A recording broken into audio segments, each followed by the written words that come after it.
안녕하세요. 오늘도 사연살롱을 찾아주셔서 감사합니다. 올해 딱 40이 된 여자입니다. 저는 원래 독신주의자였어요. 처음부터 그랬던 거는 아니고요. 20대, 30대를 거치며 저보다 먼저 결혼한 친구들을 보다 보니 행복해 보이기는 했어요. 그렇지만 한편으로는 남편과 시댁, 그리고 육아 문제로 힘들어하는 모습을 보면서 나는 저런 걸 감당하기엔 미성숙한 사람이다 라는 생각이 들어 자연스럽게 결혼 생각이 사라졌어요. 하지만 딸이 30을 훌쩍 넘기고도 결혼할 생각을 하지 않자 저희 엄마는 조바심이 났는지 점점 강도 높게 결혼에 대한 잔소리를 하기 시작하셨어요. 저도 퇴근하고 집에 가는 것이 무서워지기 시작하더라고요. 네가 뭐가 아쉬워서 결혼을 안 해? 인물이 빠져? 그렇다고 학벌이 빠져? 그러지 말고 좋은 사람 있으면 얼른 결혼해. 엄마 친구들이 너 아직 결혼 안 했다고 하니까 글쎄 너한테 무슨 문제 있냐고 묻더라. 나이 더 먹으면 엄마가 아무리 아니라고 해도 다들 오해해. 그러니까 더 늦기 전에 시집 가. 지금은 몰라도 나이 더 먹으면 외롭다. 뭐라 해도 사람은 가정이 있어야 해. 엄마가 선자리 좀 알아볼까? 이런 잔소리들을 하루에도 몇 번씩 듣다 보니 저는 결혼하기 전에 피가 말라 먼저 죽을 것 같았어요. 그리고 그 즈음엔 회사가 여러 복합적인 일로 시끌시끌 하던 때라 스트레스도 많았는데 이런저런 스트레스 때문에 저는 결국 불면증에 시달리게 되었어요. 잠을 못 자니 하루 종일 머릿속이 흐리멍텅해졌고 그로 인해 안 하던 실수도 하게 되면서 주변 동료들도 슬슬 걱정을 하기 시작했죠. 제 스스로도 이렇게 계속되면 안 되겠다는 생각을 할 즈음엔 자기 병원을 좀 가봐. 요즘엔 딱히 아프지 않아도 자기처럼 스트레스 받으면 예방 차원에서 병원 가는 사람들도 많더라. 여차하면 수면제라도 처방해 달라고 해. 괜히 방치하고 고생하지 말고 잠깐이라도 회사 앞 병원이라도 다녀와봐. 회사에서 친하게 지내는 동료는 그렇게 저에게 병원에 가보라고 권했어요. 그래서 인터넷을 뒤지자 그래도 수면제는 내성이 생기면 좀 무서울 것 같아서 회사 근처에 있는 한의원을 찾아가게 되었죠. 저는 그곳에서 제 인생을 통째로 바꿔놓을 남편을 만나게 되었어요. 남편은 그곳에서 일하는 제 또래의 젊은 의사로 그곳 한의원에 온 지 얼마 안 된 신임 의사였어요. 어디가 불편해서 오셨어요? 어디가 아픈 건 아닌데 요즘 잠을 못 자요. 아무래도 스트레스 때문 같은데. 오래됐어요? 네, 좀 됐어요. 잠을 못 자서 그런지 집중력도 떨어지고 기억력도 예전 같지 않은 것 같거든요. 큰일이네요. 잠깐 손 좀 주세요. 남편은 그렇게 제 손목에 맥을 짚었어요. 그리고 스트레스에 좋은 차라며 자기 전에 따뜻하게 먹고 핸드폰이나 TV 같은 건 멀리하라고 일러줬어요. 그렇게 한 주, 두 주가 흘렀고 저는 별 차도가 없어 차라리 수면제를 처방해주는 병원으로 옮길까 하다가 마지막이다 하는 생각으로 한의원에 갔어요. 뭐가 문제인지 시키는 대로 했는데도 잠이 안 와요. 역시 스트레스 자체가 문제인 것 같아요. 그래서 수면제 같은 걸 좀 처방받고 싶은데 한의원에도 수면제 같은 약이 있나요? 아, 수면제요? 가급적이면 약은 드시지 않는 게 좋은데 잠시만요. 이건 원래 환자분한테 드리지 않는 건데 현정 씨는 꼭 필요할 것 같으니 제가 특별히 드릴게요. 그렇게 남편은 종이에 무언가를 적더니 저에게 건네줬어요. 저는 무슨 약 이름이라도 적어줬나 하고 건네받은 종이를 봤는데 그 종이엔 웬 모르는 전화번호가 적혀 있었어요. 이게 뭐예요? 제 핸드폰 번호요. 밤에 잠 안 올 때 저한테 전화하세요. 이 무슨? 저는 황당해서 한동안 남편 얼굴만 멍하니 쳐다봤어요. 병을 치료해달라고 했더니 작업을 하는 거야 뭐야? 라는 불쾌한 생각이 들었거든요. 저는 얼굴 가득 불쾌하다는 표정으로 자리에서 일어났어요. 그러자 남편은 저에게 이렇게 말했어요. 사심은 절대 없으니까 오해는 하지 말고요. 약보다는 대화가 마음을 안정시켜주니까 딱 3일만 저랑 자기 전에 통화해봐요. 3일이 지나도 소용없으면 그땐 진짜 수면제 처방해 줄게요. 근데 아마 그럴 일은 없을 거예요. 저는 너무 호언장담하는 남편의 말에 얼떨결에 전화번호를 받아들고 나왔어요. 하지만 제가 전화를 제 손으로 거는 일은 없을 거라고 생각했죠. 그런데 이상하게도 다시 회사에 들어와 오후 근무를 하는데 무슨 이유인지 하루 종일 남편의 말이 머릿속에 동동 떠다녔어요. 그래서인지 아이러니하게도 그날 오후 근무는 다른 날보다 딴 생각을 하느라 그랬는지 회사 스트레스를 덜 받았어요. 퇴근해서 집에 오니 엄마는 딸이 수면장애가 있는 것도 모른 채 기다렸다는 듯 저를 붙잡고 선짜리라며 핸드폰에 어떤 남자 사진을 보여주셨어요. 보여주는데 안 볼 수도 없고 저는 엄마가 준 핸드폰으로 맞선 남의 사진을 확인했고 이런 말 참 미안하지만 딱 아저씨 같은 인상의 사진에 저는 저절로 눈살을 찌푸렸어요. 겉모습 말고 사람을 봐야지. 이래봬도 이 남자 7급 공무원이야. 3남매 중에 막내라. 너 그렇게 힘들지도 않을 거고. 어떻게 이번 주에 약속 잡을까? 저는 서둘러 이번 주는 바쁘고 선약도 있어 힘들다고 다음 주에 보겠다고 말했어요.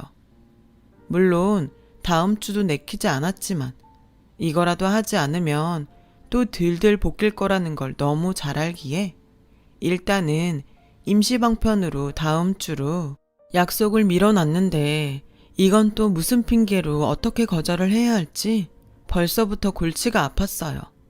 그리고 오늘은 정말이지 기절한 듯 푹 자고 싶다고 생각해 한의원에서 준 차를 마시고 침대에 누웠는데 남편이 준 전화번호가 외워졌는지 계속 번호가 머릿속에서 맴돌더라고요. 저는 저도 모르게 그래 딱 3일인데 전화해보지 뭐. 분명히 이것도 소용없으면 수면제 준다고 했잖아. 제 스스로와 타협을 했고 눈 딱 감고 핸드폰에 이미 외운 남편의 전화번호를 찍었어요. 여보세요? 현정 씨예요? 네, 그냥 속는 셈 치고 3일만 믿어보려고요. 잘 생각했어요. 그럼 우리 무슨 얘기부터 할까요? 아, 현정 씨는 뭐 할 때 가장 행복해요? 행복이라. 참 오랜만에 듣는 단어였어요. 저는 낯선 이 질문에 답을 하기 위해 생각을 하기 시작했고 그 순간 어떻게 표현해야 할지 모르겠지만 이상한 예감이 들었어요. 정말 밑도 끝도 없이 어쩐지 이 전화가 3일 만에 끝나지 않을 것 같다는 예감 비슷한 느낌이었죠. 그리고 그날 저는 참 오랜만에 웃고 떠들다 거짓말처럼 기분 좋게 잠이 들었어요. 다음 날 또 밤에 통화할 생각에 전에 없던 콧노래를 부르고 있는 저를 발견했어요. 회사에서도 전에 없던 제 모습에 무슨 좋은 일이라도 있냐며 궁금해하기도 했고요. 그렇게 통화는 벌써 마지막 3번째 밤이 되었고 저는 내심 아쉬웠지만 차마 앞으로 이렇게 통화하자고는 말하지 못했어요. 그러다 우연히 선을 본다는 말을 꺼냈는데요. 현정 씨는 그 선짜리 나가고 싶지 않은가 봐요. 네, 저는 아직 결혼에 대한 확신도 없고 또 그런 식으로 누군가를 만나 결혼을 한다는 게 내키지 않아서요. 그럼 그날 선 보지 말고 땡땡이 쳐요 나랑. 분명 그때였어요. 이런 표현 너무 유치한데 심장이 쿵 하고 떨어지는 것 같더니 미친 듯이 뛰었어요. 어찌나 쿵쾅쿵쾅 뛰던지 롤러코스터를 타고 있는 듯 어지럽기까지 하더라고요. 저는 그렇게 남편과 만나기 위해 맞선 자리를 거절하고 남편과 첫 데이트를 했어요. 사심은 절대 없다고 하더니 그날을 계기로 저희는 매일 밤 통화를 하는 연인 사이가 되었죠. 저희 집에서도 허우대 멀쩡하고 직업도 좋은 남편을 대환영했고 2년 연애 끝에 슬슬 결혼 이야기가 나오기 시작했습니다. 남편의 어머니, 즉 제 시어머니는 저를 보기도 전부터 내 아들 한의사인데 그런 별 볼 일 없는 애한테 내가 내 아들을 주겠니? 난 이 결혼 절대 못 시켜! 라며 반대를 하셨어요. 결혼도 하기 전에 저를 싫어하는 시어머니를 감당할 자신이 없어서 결혼을 포기하려고 했죠. 하지만 남편이 절대 그럴 수는 없다며 무작정 연을 끊고 살겠다고 집을 나왔고 보름 만에 시어머니가 정말로 자기 아들이 자기와 연을 끊고 저와 결혼할까봐 내키지 않는 결혼을 울며 겨자 먹기로 허락하셨어요. 저희는 부부가 될 수 있었죠. 시작이 이렇다 보니 앞으로 시어머니와 잘 지낼 수 있을지 걱정만 됐었어요. 제 예상대로 시어머니는 저를 철저하게 외면하며 없는 사람 취급을 하시더라고요. 그래도 그때까지는 견딜만 했어요. 가까이는 살아도 분가에서 따로 살고 있었고 저한테 직접적으로 피해를 주거나 부당한 일을 강요하지 않으셨으니까요. 그런데 그런 마음도 잠시. 시어머니는 당신 아들이 저한테 그리고 저희 친정집에 무언가 조금이라도 신경 쓰는 눈치를 보이면 그때부터는 저를 없는 사람이 아니라 일부러 찾아오시거나 전화를 거셔서 이러시더라고요. 너도 참 염치가 없다. 어디서 굴러먹던 꼬리 9개 달린 여우처럼 생긴 게 남의 귀한 아들 거저 얻었으면 그냥 엎어져서 감사합니다 하고 살 것이지 감히 내 아들한테 대접을 받으려고 들어? 웃기지도 않아 정말. 니네 집도 똑같아. 거지 근성인지 뭔지. 하기사 그 피가 어디로 가겠어? 저는 살면서 처음 받는 막말과 하대에 점점 한계를 느꼈고 그 스트레스는 또 다시 불면증과 남편을 향한 짜증으로 폭발했어요. 그럴 때마다 남편은 내가 대신 사과할게. 정말 미안해. 마음 좀 풀어. 라고 대신 사과했고 이게 또 남편 잘못이 아니라는 것을 너무 잘 알기에 이러지도 저러지도 못하는 짜증스러운 날이 길어졌어요. 특히 시어머니는 걸핏하면 저희 친정집을 돈이 없다, 별 볼 일 없다 등 함부로 말씀하셨죠. 그건 정말 자식된 입장에서 참기가 너무 힘들더라고요. 시어머니는 동네에서 제법 규모가 있고 장사가 잘 되는 국밥집을 운영하고 계세요. 24시간 운영하는 가게는 직원들이 3교대로 돌아가며 일을 하고 있고 저희 시어머니는 가끔 가게를 나갈 뿐 장사에는 이미 손을 뗀 지 오래신데 그간 벌어놓은 돈이 제법 있어서 그렇게 주변 사람들한테 있는 척을 하고 다니셨어요. 그에 반해 저희 친정집은 아버지가 퇴임을 앞둔 선생님이시고 어머니는 평범한 가정주부신데 두 분 다 절약과 검소함을 미덕으로 여기셔서 새 옷을 사는 일은 거의 없으셨어요. 그러니 비싸고 화려한 명품만 좋아하시는 시어머니 눈엔 저희 부모님은 자신보다 훨씬 뭐가 없다고 생각하셨을 테고 결혼할 때도 제가 나이가 적지 않으니 일부러 집에 도움을 받지 않았는데 시어머니는 이 모든 것이 저희 집에 돈이 없어 그런 걸로 생각하셨어요. 그래서 저와 저희 부모님을 어떻게든 잘난 당신 아들을 잡기 위해 얼굴에 철판을 깔았다며 저희 집에 대해 이런저런 없는 말을 함부로 하시는데 사실 검소하신 것뿐 저희 친정집이 그렇게 없는 집은 아니에요. 그렇다고 유치하게 시어머니에게 저희 부모님 그 흔한 대출도 없고 은행에 저축해 놓은 돈도 많은 현금 부자예요. 라고 말할 수도 없는 노릇이라. 정말 미치겠더라고요. 그중에 정말 못 봐주겠는 건 은근 당신이 가게 사장이라는 걸 말버릇처럼 하시는 거였는데 결국 넘지 말아야 할 선을 시어머니가 넘고 마셨어요. 어느 날 막무가내로 저희 집에 와서는 니네 엄마 집에서 노시지? 마침 우리 가게에 일손이 좀 부족해서 니네 엄마가 딱 생각이 나잖아. 그 나이에 어디 나가서 취직하기도 힘들고 나와서 돈이라도 버시라고 해라. 내가 특별히 월급 많이 드린다고 해. 어머니, 저희 엄마 일 안 하셔도 사는데 지장 없으세요. 그냥 마음만 받을게요. 어머, 얘 말하는 것 좀 봐. 내가 모처럼 사돈 생각해서 덕을 좀 베풀까 하는데 뭐? 마음만 받아? 이러니 딸 자식 시집가면 남이라고 하는 거야. 넌 내 아들이랑 잘 먹고 잘 살면서 어떻게 니네 집 신경을 안 쓰니? 나는 딱 봐도 알겠던데.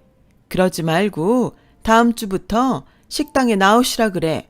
원래는 내가 직접 가게 나가는 일이 없는데 그래도 명색의 사돈이니 내가 그날은 특별히 나가서 다른 직원들한테 얘기도 좀 해놓고 할 테니까. 저는 단번에 알았어요.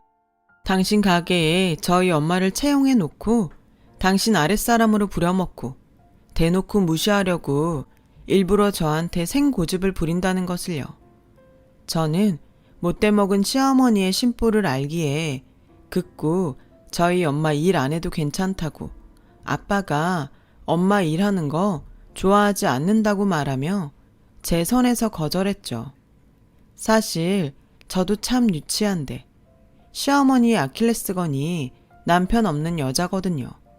그래서 일부러 친정아빠 이야기를 꺼냈어요.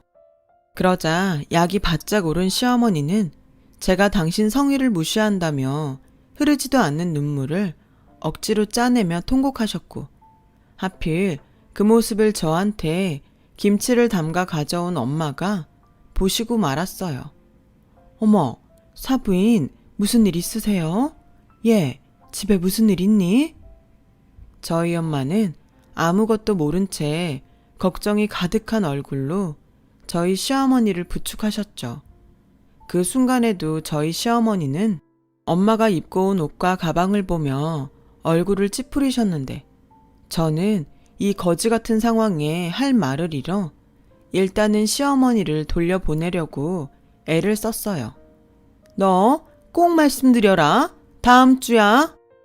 저한테 그렇게 신신당부를 한 시어머니는 그 길로 친구들과 골프 약속이 있으시다며 택시를 잡아 타고 가셨어요. 저는 낮게 한숨을 쉬며 엄마가 가지고 온 김치를 받아들고 정리하려고 하는데 엄마도 눈치가 백단이라 단번에 저에게 고민거리가 있다는 것을 알아채셨어요. 말을 해봐. 무슨 일인데 그래? 아니야. 일은 무슨. 아무 일도 없어. 혹시 시어머니가 시집살이 시키니? 아니. 엄만 네 얼굴만 봐도 알아.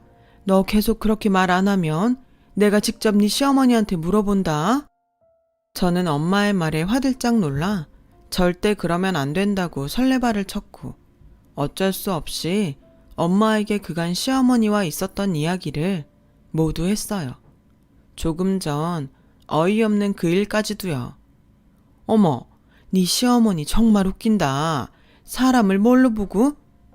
그러게 연세를 어디로 잡수셨는지. 근데 엄마 신경 쓰지 마. 김서방도 알아? 알아. 오늘 일은 내가 아직 말 안 해서 모르겠지만 김서방은 맨날 나한테 자기 엄마 대신 사과해. 요즘은 사랑한다는 말보다 미안하다는 말을 더 많이 하는 것 같다니까. 그래도 다행이네. 사위는 쓸만해서. 안 되겠다. 엄마가 한 번은 나서야겠어. 다음 주라고 했지? 시어머니한테 말씀드려. 엄마 출근한다고. 출근을 한다고? 왜? 말했잖아. 한 번은 나서야겠다고. 내 자식 건드리는 거 나도 못 참아. 엄마가 다 생각이 있어. 그러니까 넌 그냥 엄마가 하자는 대로만 해. 저는 걱정이 됐지만 은근 그렇게 말하는 엄마가 든든했어요. 그래서 엄마를 믿고 그날 저녁 시어머니에게 전화를 드렸는데 그 반응이 참 가관이었어요. 거봐라. 니네 엄마도 엄청 좋아하시지? 세상엔 돈 싫다는 사람은 없어. 게다가 너네 같은 없는 집은 더하지. 알겠다. 위치는 알고 계시지? 저는 좋아 죽는 시어머니와 전화를 끊고 뿌린 대로 거둔다고 시어머니가 정말로 된통 당했으면 좋겠다는 생각을 했어요. 하지만 차마 남편에게 이런 저의 속마음을 내보일 순 없었어요. 남편도 중간에서 나름으로 스트레스라는 걸 저도 알고 있으니까요. 그리고 디데이인 엄마의 출근 날이 되었어요. 저는 걱정스러운 마음에 미리 시어머니 가게 근처에 있는 편의점에 일찍이 자리를 잡고 앉아서 엄마를 기다렸는데요. 혹여 시어머니가 저희 엄마에게 직접적으로 부당한 말이나 행동을 하면 그땐 정말 앞뒤 생각하지 않고 가게로 쳐들어갈 심상이었거든요. 그렇게 가게 쪽을 한참 보고 있었어요. 택시 한 대가 서더니 엄청 신경 쓰고 나온 듯 명품으로 온몸을 휘감은 시어머니가 내리더라고요. 곧이어 그 뒤를 어떤 고급스러운 벤츠가 어머님 가게 앞에 섰어요. 어머, 벤츠면 다야? 어디 몰상식하게 남의 가게 입구에 차를 세워? 시어머니는 잔뜩 성인한 얼굴로 편의점에 앉아있는 저에게도 들릴 만큼 큰 소리를 내셨어요. 그러자 믿을 수 없는 일이 벌어졌는데요. 그 벤츠에서 내린 사람이 저희 엄마였다는 거예요. 게다가 무슨 일인지 저희 엄마도 온 몸에, 아니 가지고 있는 작은 액세서리까지 명품으로 치장을 하셨는데 저 사람이 정말로 저희 엄마가 맞나? 딸인 저도 몰라보겠더라고요. 딸인 제가 이 정도인데 시어머니는 생각도 하지 못한 일에 놀라셔서 벌린 입을 제대로 다물지도 못하셨고 저는 이 상황을 더 자세히 보고 싶어 편의점을 나서니 곧 저희 엄마의 목소리가 들렸어요. 어머, 죄송해요. 가게 위치가 이래서 제 차를 세울 데가 없네요. 사돈이세요? 네, 그동안 잘 지내셨죠? 그런데 가게가 생각보다 작네요. 저는 도움이 필요하시다길래 또 엄청 큰 가게인 줄 알고 당연히 주차장이 있을 거라고 생각했지 뭐예요. 그래서 오랜만에 차도 가지고 나왔는데 미안하지만 잠깐 여기에 세울게요. 아, 입구에서만 좀 떨어뜨려 놓으면 되죠? 네, 뭐 그래요. 비싼 차 누가 긁으면 안 되니까. 역시 이해해 주실 줄 알았어요. 근데 제가 또 비위가 좀 많이 약해서요. 안에 들어가서 위생 상태 좀 봐도 되죠? 제가 일할 수도 있는 곳인데 어떤가 한번 봐야 될 것 같아서요. 저희 엄마는 마치 가게를 점검하러 온 감사원처럼 가게 안에 들어가더라고요. 저도 정말 너무 궁금해서 가게 바로 앞쪽에 비켜 서서 상황을 보고 있었어요. 이곳저곳 위생 상태를 확인하셨는데 24시간 운영하는 가게라 솔직히 그날따라 더 청소나 시설 관리가 제대로 되어 있지 않았어요. 어머, 이 찌든 때 구석에 먼지도 많고. 사돈, 아무리 그래도 음식을 파는 가게인데 위생은 필수죠. 이러다 누가 여기 와서 음식 먹고 탈이라도 나면 어떡해요. 그리고 저거 에어컨 너무 오래되지 않았어요? 저러면 저 안에 곰팡이도 잔뜩 있을 텐데. 죄송한데 나는 이런 거 정말 싫어해요. 원래 깨끗하게 잘 관리하는데 요즘 너무 손님이 많고 또 직원이 없어서 오늘만 그래요. 에어컨은 저래봬도 내가 매년 사람 시켜서 다 청소해요. 동네 장사인데 막 할 수는 없죠. 그렇죠. 그럼요. 이런 조그만 동네에선 소문도 금방 퍼져요. 근데 여기서 일을 하려면 내가 음식 맛을 좀 봐야 할 것 같은데 가장 잘 팔리는 걸로 하나 주세요. 아직은 여기 직원 아니니까 돈 드릴게요. 저희 엄마는 시종일관 눈살을 찌푸리며 가게 이곳저곳을 눈으로 훑었고 다른 때면 노발대발하실 시어머니는 그날은 이상하게 꿀먹은 벙어리 마냥 아무 말도 하지 못하셨어요. 지금 생각해보면 너무 당황스러워서 경황이 없으셨던 것 같기도 하고요. 어머, 이거 국물이 왜 이래? 육수 맛이 하나도 안 나네. 그리고 이 김치는 딱 봐도 중국산 김치고. 사돈, 정말 이런 게 여기서 가장 잘 팔리는 거예요? 정말 이런 게 팔려요? 저는 그때 분명히 봤어요. 시어머니가 단단히 약이 올라 죽겠다는 그 얼굴을요. 저는 참으려고 해도 입꼬리가 저절로 올라가 피식피식 웃음이 새어나왔고 저희 엄마는 그날 마치 작정이나 한 듯이 이렇게 말했어요. 사돈, 저는 솔직히 사돈이 매사 말씀하시는 걸 보고 대단한 부자인 줄 알고 착각했었어요. 그래서 일부러 제가 더 겸손해야지 생각했는데 지금 보니까 우리 사돈 정말 열심히 사시는 분이셨네요. 이렇게 한 푼 두 푼 모아서 지금 걸치고 있는 거 하나 둘 사시는 거군요. 열심히 사는 모습 정말 보기 좋아요. 저는 남편이 밖에 나가 일을 한다고 하면 하도 난리를 쳐서 죄송하지만 여기서 일은 못할 것 같네요.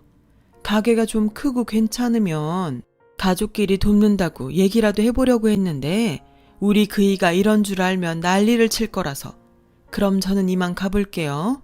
아, 맞다. 잠깐만요. 저희 엄마는 갑자기 가게에서 나오더라고요.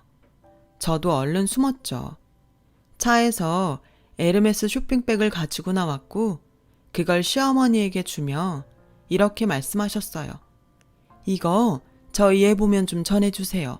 좋아 보여서 하나 샀는데 명품이라고 하면 아주 칠색팔색을 해서 좀처럼 가지러 오지 않으려고 하더라고요. 애가 워낙에 지 아빠 닮아서 욕심이 없어요. 이런 말 좀 제가 푼수 같긴 한데 저희 집 양반이 교육자 치고는 자산가예요. 그래서 저희 집은 저 말고는 그렇게 돈 쓸 사람이 없답니다. 그럼 사돈 건강 조심하시고요. 이만. 저희 엄마는 그렇게 저희 시어머니를 우두커니 세워놓고 유유히 벤츠를 끌고 돌아가셨어요. 어찌나 통쾌하던지. 저는 하마터면 소리를 다 지를 뻔했어요. 그리고 저는 그 길로 친정집으로 갔어요. 어떻게 된 일인지 너무 궁금했거든요. 원래 그렇게 돈으로 사람 무시하는 사람들은 똑같이 돈으로 무시해야 가장 열받아. 뭐 니네 아빠가 뭐라고 하긴 했지만 앞으로 그 집에서 계속 살 자식 문제인데 돈이 대수야. 그리고 솔직히 안 써서 그렇지 우리가 없는 사람도 아니고 그래서 이번에 처음이자 마지막으로 엄마도 한번 크게 써봤다. 아니 그래도 그렇지 여태 살면서 쓴 돈보다 더 많은 것 같은데 얘는 너 키우면서 쓴 돈이 더 많아. 애 하나 키우려면 돈이며 정성이며 얼마나 많이 들어가는 줄 알아? 그렇게 그냥 돈만 쓰는 건 쉽지. 그래서 이런 건 값어치가 없어. 난 그 비싼 차보다 네가 더 비싸다. 넌 엄마 아빠한테 가장 비싸고 소중한 명품 중에 명품이야. 엄마 아빠표 리미테이션. 저는 엄마의 말과 사랑에 크게 감동받았어요. 사람이 귀하지 돈이 귀한 게 아니잖아요.